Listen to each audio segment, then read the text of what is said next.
Hi there, today in this session I am going to talk about the setting up the development environment for Java on Windows. Basically, to work with Java you need one IT and one Java disk. I'll be using Eclipse. You can use Eclipse, you can use Visual Studio Code, you can use IT'abba, or you can even use Notepad. To write your Java programs, I will suggest you to go for Eclipse.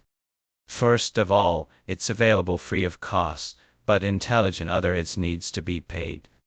Visual Studio Code is also free of cost available, but it will not give you the templates and the libraries installation you need to go with in hand command. Rest is up to your choice, which IDE you would like to use. There are many IDEs available. As I told you, Eclipse is basically standardized for Java.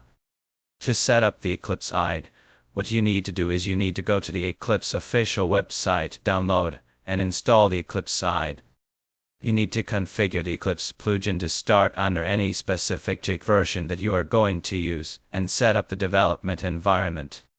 All the steps are already given here, but let me tell you 3 things here.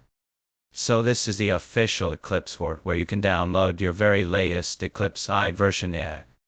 If you're using Windows, then you can click on this download tab and install it.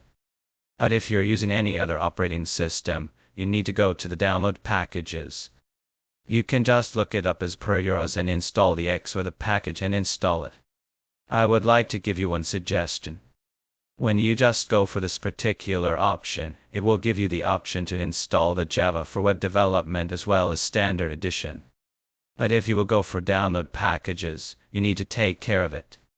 If you will go for Java web development, you can also create the code Java projects here. But in the case of Java developers, only the web development packages and the templates wouldn't be available. So I will suggest